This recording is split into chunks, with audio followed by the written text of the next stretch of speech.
Bom, vamos ver aqui informações agora sobre as activities, tá? Uma activity é um componente da aplicação que fornece uma tela com o qual os usuários podem interagir, tá? A fim de realizar algum procedimento, como discar o telefone, tirar uma foto, enviar um e-mail ou visualizar um mapa.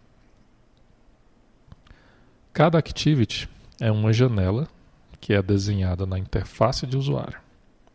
Normalmente, essa janela preenche toda a tela, tá? Mas pode ser menor do que a tela e flutuar em cima de outras janelas.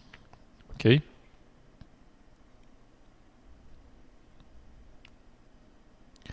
Bom, uma aplicação geralmente consiste de múltiplas activities, tá? Que possuem baixo acoplamento entre si. Normalmente, uma activity em um aplicativo é especificado como a activity principal, tá? Que é apresentada ao usuário ao iniciar o aplicativo pela primeira vez. Então, cada activity pode, em seguida, iniciar outra activity, a fim de executar ações diferentes. Então, cada vez que uma nova activity se inicia, a activity anterior é parada, mas o sistema preserva essa activity em uma pilha, tá? Chamada de backstack. Quando uma nova activity é iniciada, ela é movida para a backstack e fica com o foco.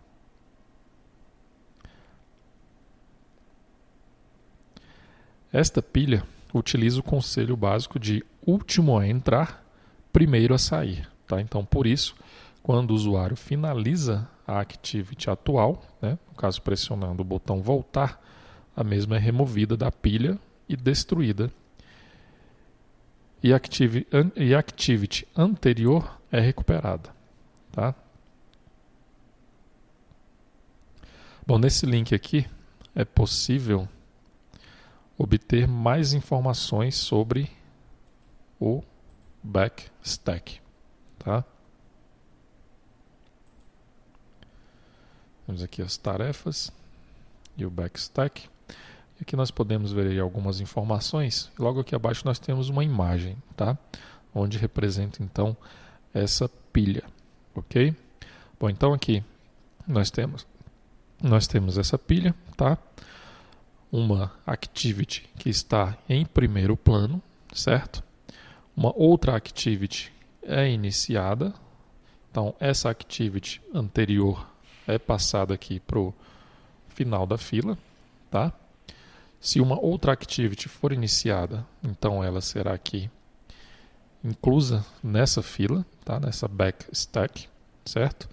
E caso o usuário navegue de volta para a activity 2, a activity 3, então, ela é destruída, ok? Permanecendo, então, na fila, a activity 2 e a activity 1. Ok? Bom, vamos voltar aqui. Quando uma activity é interrompida, tá? Porque uma nova activity é iniciada, a mesma é notificada desta alteração no estado, tá? Através de métodos de retorno de chamada do ciclo de vida da activity. Existem vários métodos de retorno de chamada que uma activity pode receber, tá? Então, devido à mudança no seu estado, existem vários retornos que uma activity pode receber, tá? Isso devido à mudança no seu estado.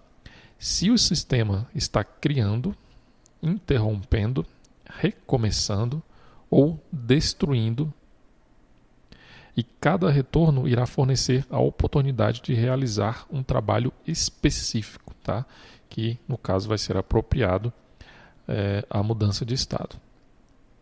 Então, por exemplo, quando a activity parar, tá? Ela deve liberar todos os objetos grandes, tá? Como conexão de rede ou de banco de dados. E quando ela for recomeçada, você pode readquirir os recursos necessários e retomar as ações que foram interrompidas. Ok? Então, essas transições de estado são parte do ciclo de vida de uma activity.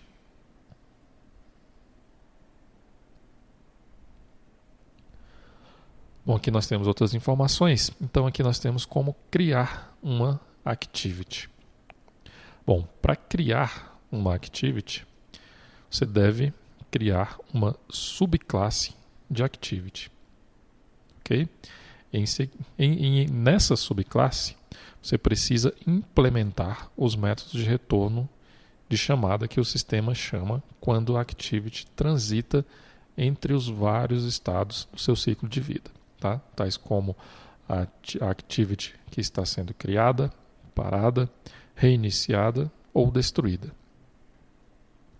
Os dois métodos de retorno mais importantes são onCreate, tá? Que no caso a implementação desse método é obrigatória, tá? Então o sistema chama esse método ao criar a sua activity. Então, dentro da sua aplicação, você deve inicializar os componentes essenciais de sua activity. E o mais importante, este é o lugar onde você deve chamar o método setContentView. Tá? Isso daí para poder definir o layout da interface de usuário da activity. O outro método também é o onPause. Tá?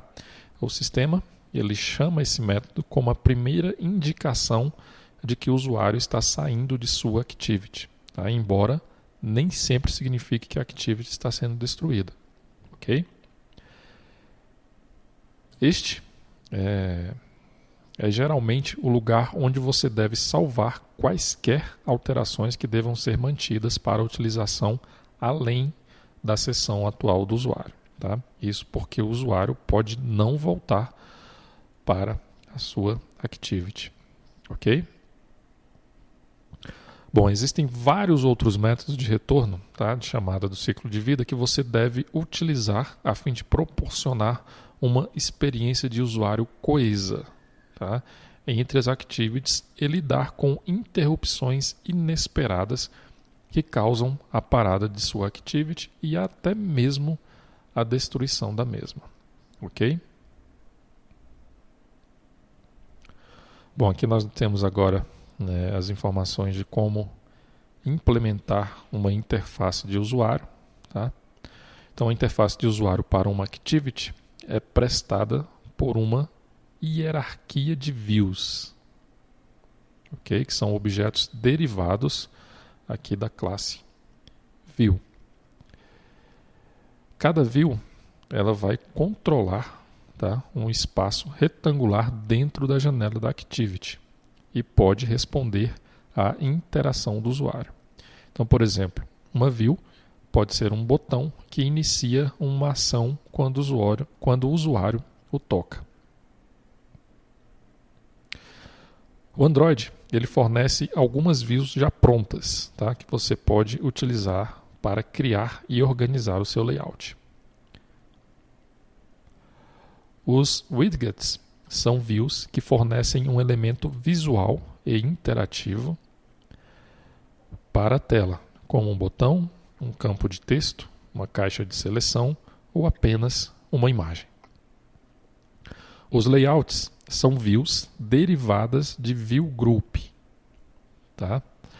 Que fornece um modelo de layout exclusivo para suas views filhas, tá? Como, por exemplo, um layout linear, um layout de grade ou a disposição relativa.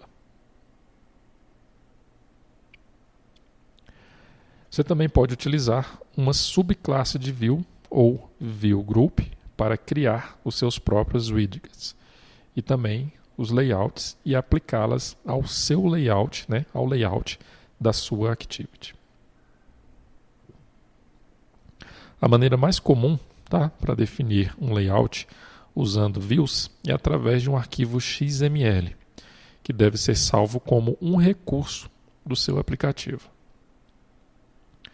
Dessa forma, você pode manter o projeto de sua interface de usuário separadamente do código-fonte, que define o comportamento da activity. Então você pode definir o layout da interface do usuário para a sua activity com o método setContentView, ok? Que é esse método que nós estamos visualizando aqui. Passando o ID do recurso para o layout. No entanto, você também pode criar uma nova view no código da activity, ok? Então aqui, para mais informações sobre como criar as interfaces de usuários, você pode acessar aqui este link. Aqui temos temos várias informações sobre como realizar essa implementação. Bom, declarando uma activity no arquivo Android Manifest. Tá? Você deve declarar a sua activity no arquivo Android Manifest, tá? Para que ela seja acessível ao sistema. Para declarar essa activity, deve-se adicionar um elemento activity, ok? Como filho do elemento application. Por exemplo, nós temos aqui o arquivo de manifest, tá? Onde nós temos o elemento application. E como filho desse elemento application, nós temos o elemento activity. Tá? E essa activity ela tem um nome aqui de example activity. Usando os intent filters. Tá? Um elemento activity, tá? Também pode especificar vários filtros. Tá? Isso utilizando o elemento intent filter. Para declarar como outros componentes de aplicação podem ativá-lo. Ok?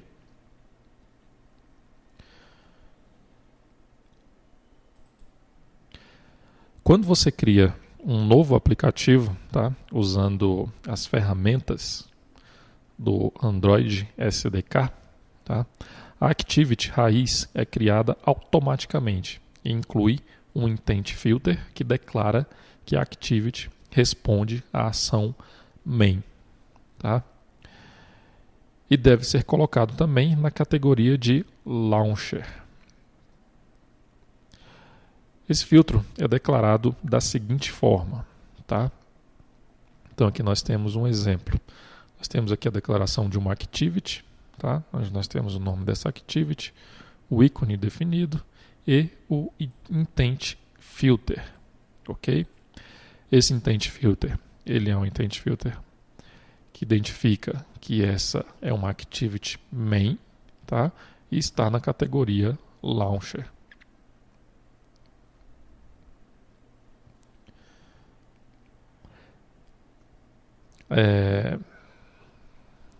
Esse elemento action, tá? Ele vai especificar que este é o ponto de entrada principal para o aplicativo. Tá? O elemento category vai especificar que esta activity deve ser listada no lançador de aplicativos do sistema. Isso para permitir que usuários iniciem esta activity. Ok? Bom, caso você não queira permitir que outras aplicações iniciem as suas activities, então não será necessário criar qualquer outro intent filter. Tá? Então será necessário aí apenas possuir a intent filter, vamos dizer assim, padrão, tá? Que contém a ação main, a action main. E também a categoria Launcher. No entanto, tá? Se você quiser que sua activity responda às intents implícitas que são entregues a partir de outras aplicações, então você deve definir intent filters adicionais para a sua activity. Então, para cada tipo de intent para a qual você deseja responder, você deve incluir um intent filter. Ok? Que no caso vai incluir um elemento action, tá? E opcionalmente um elemento category. e ou um elemento data. Tá? Esses elementos vão especificar o tipo de intent para que a sua activity possa responder. Ok? Nesse link aqui, é possível visualizar mais informações sobre as intents e também os intent filters. Ok? Temos aqui exemplos de intent explícita, de intent implícita, forçando a escolha de um aplicativo, recebendo uma intent implícita, mais outros exemplos, tá? Então é importante que você leia aqui essas informações. Iniciando uma activity. Você pode iniciar outra activity, tá? Chamando o método startActivity, tá? Isso passando uma intent que descreve a activity que você deseja iniciar.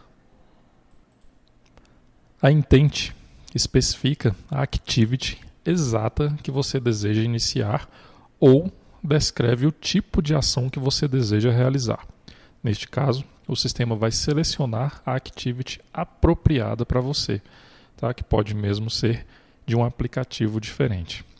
Uma intent também pode transportar pequenas quantidades de dados a ser utilizada pela activity que é iniciada. Ao trabalhar dentro de sua própria aplicação, tá? Muitas vezes você vai simplesmente iniciar uma activity conhecida. Tá? Isso pode ser feito através da criação de uma intent que define explicitamente a activity que você deseja iniciar usando o nome da classe. No exemplo que nós temos aqui, uma activity, tá? Inicia outra activity denominada SignInActivity. Ok? Então aqui nós temos uma intent explícita. Tá? No entanto, a sua aplicação também pode querer executar alguma ação, tá? Como por exemplo enviar um e-mail, uma mensagem de texto ou atualização de status, usando dados de sua activity. Nesse caso, o aplicativo pode não ter as suas próprias activities para realizar tais ações. Então você pode chamar activities de outros aplicativos no dispositivo que pode executar as ações para você. Este é o ponto onde as intents são realmente valiosas. Tá? Então você pode criar uma intent que descreve uma ação que você deseja realizar e o sistema lança a activity apropriada de outro aplicativo. Tá? Se houver várias activities que podem manipular a intent, então o usuário pode selecionar qual será utilizada. Tá? Então, por exemplo, se você quiser permitir que o usuário envie uma mensagem de e-mail, tá? Você pode criar a seguinte intent. Tá? No caso aqui,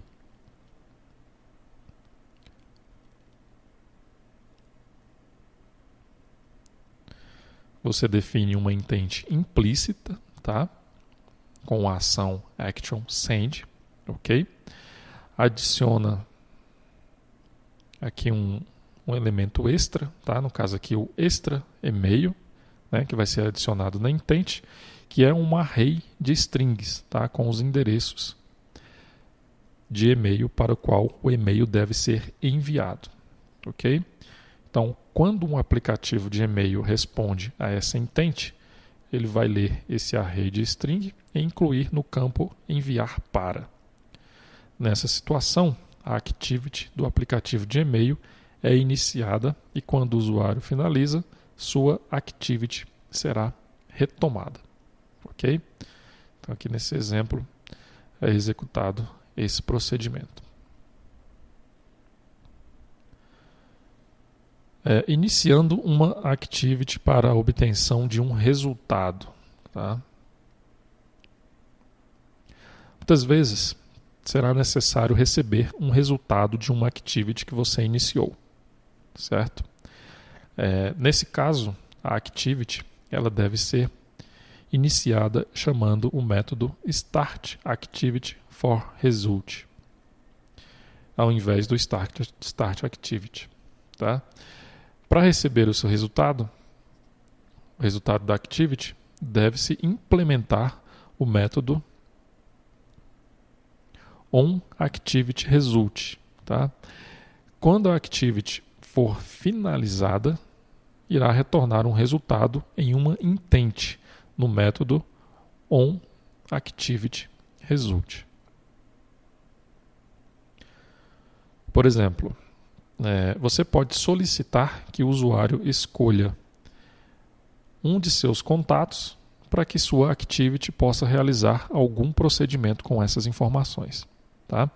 Aqui nós temos um exemplo de como realizar esse procedimento. Tá? Então nós temos aqui o método pickContact. Vai ser criado aqui então uma intent, logo depois chamado o método startActivityForResult, tá? Passando a intent e essa requisição como parâmetro. Então é implementado o método onActivityResult, tá? E dentro desse método será recebido então o resultado desse procedimento que foi realizado pela activity e feito o devido tratamento. Ok? Finalizando uma activity. Tá? Você pode finalizar uma activity chamando o método finish. Tá? Também é possível finalizar uma activity separada que foi iniciada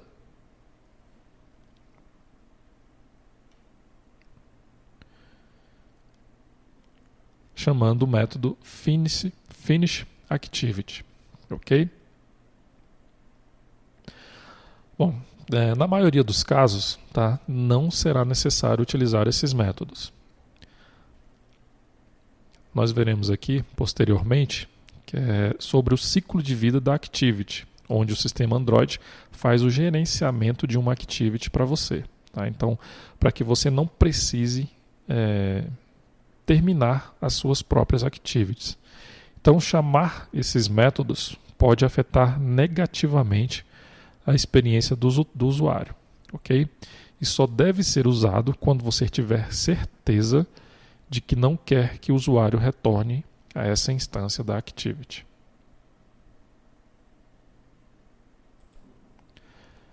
Gerenciando o ciclo de vida de uma activity.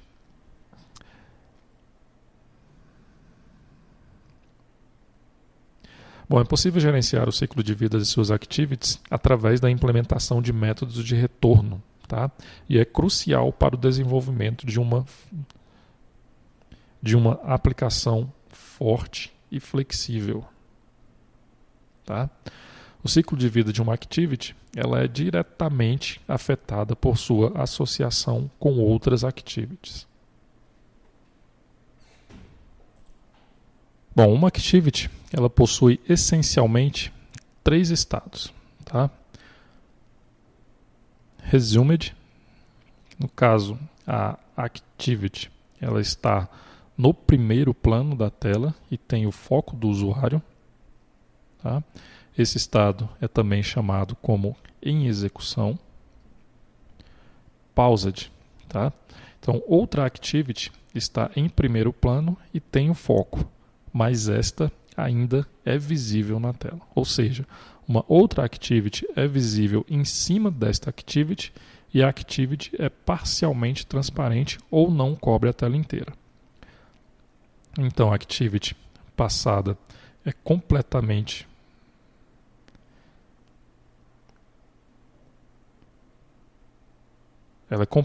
viva, tá? Ou seja, a activity é retida na memória e mantém todo o estado e informações do usuário e permanece anexado ao gerenciador de janelas. Okay? Mas pode ser eliminado pelo sistema em situações extremas de baixa memória. Tá? Temos aqui também outro estado que é o stopped. Tá? A activity é completamente coberta por outra activity, está agora em background, tá? Em segundo plano. E a activity parou, mas ainda permanece viva, tá? Então a activity é retida na memória, mantém todo o estado e informações do usuário, mas não é anexado ao gerenciador de janelas. Contudo, já não é visível para o usuário e pode ser eliminada pelo sistema quando for necessário a utilização da memória para outros processos. Bom, se uma activity está em pausa ou parada, o sistema pode tirá-lo da memória, seja através de um pedido de remoção ou simplesmente matando o seu processo, tá? Quando a activity é aberta novamente, a mesma deverá ser recriada. Bom, implementando os métodos de retorno de chamada do ciclo de vida. Quando uma activity transita entre seus diferentes estados, tá, uma notificação é realizada através de vários métodos. Todos os métodos de retorno podem ser sobrescritos para que possam fazer o trabalho adequado quando o estado da activity muda. No exemplo que nós temos aqui, possui os métodos fundamentais do ciclo de vida, ok? No caso aqui, é o onCreate, onStart, onResume, onPause, onStop e o onDestroy. A implementação desses métodos deve sempre chamar a implementação da superclasse antes de realizar qualquer trabalho, tá? Como mostrados aqui no exemplo, tá? Então vocês podem perceber que aqui todos eles chamam o método da superclasse, ok?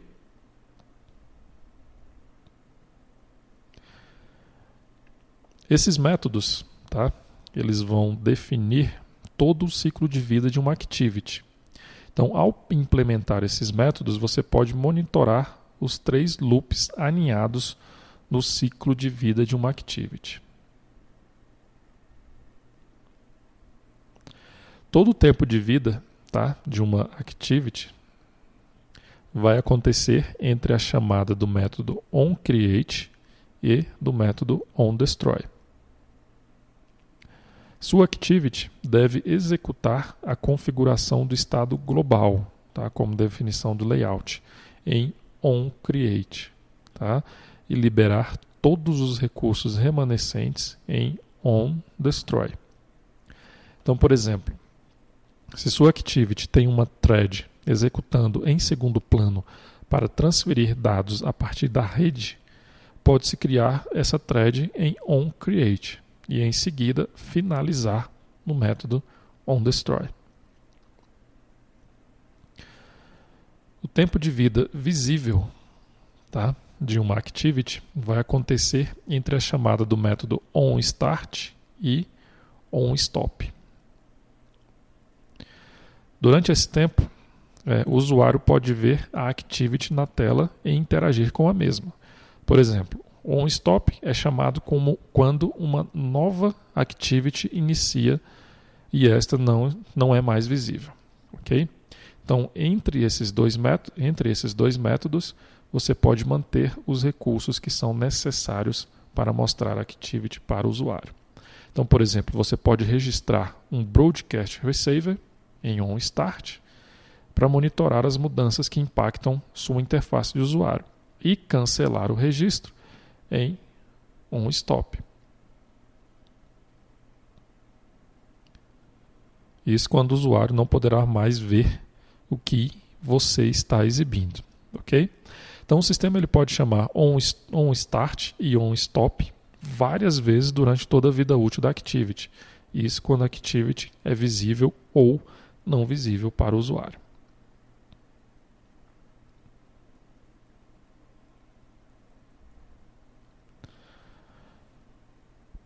O tempo de vida em primeiro plano de uma activity, ela acontece entre a chamada do método onResume e o método onPause.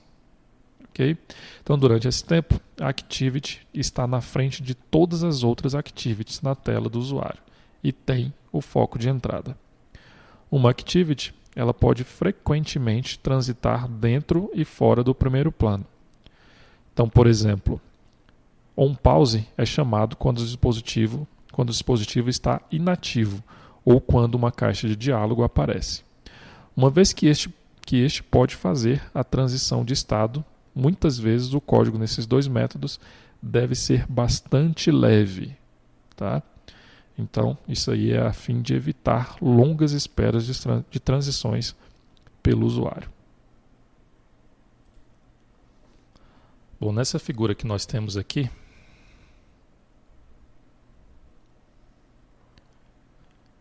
ela ilustra esses laços e os caminhos que uma activity pode percorrer, tá? Os retângulos vão representar aí os métodos de retorno, de chamada, que você pode implementar para executar operações quando a activity transita entre os estados, ok? Bom, então vamos aqui. Nessa imagem, nós temos aqui inicialmente uma activity que foi iniciada, tá? Pela primeira vez. Então, vai passar aí pelo método onCreate, logo depois pelo método onStart, tá? E logo depois pelo método onResume. E depois desse procedimento, a activity vai estar aqui no estado em execução, ok? Então, ela está aqui em primeiro plano, tá? Caso uma outra activity seja aberta, tá? Então, esteja em primeiro plano, vai ser chamado o método onPause, ok? Se o usuário retornar para essa activity, então, novamente é chamado aqui o método onResume e a activity volta ao estado em execução, tá? Caso a activity ela não esteja sendo visível, tá? Então é chamado o método onStop, ok?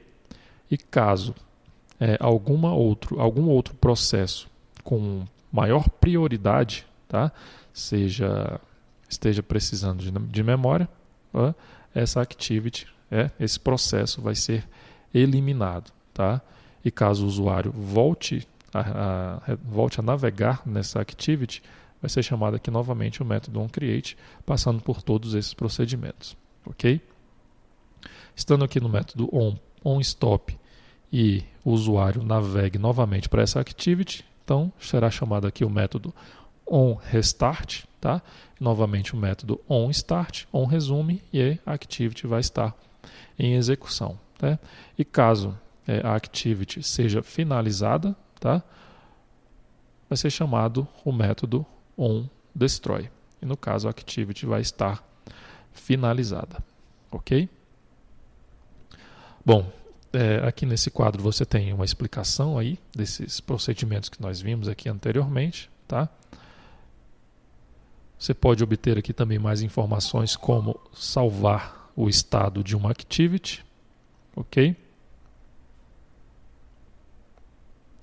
Manipular as configurações, as alterações de configurações, também como coordenar as activities, ok? Lembrando novamente que é importante a leitura dessas informações.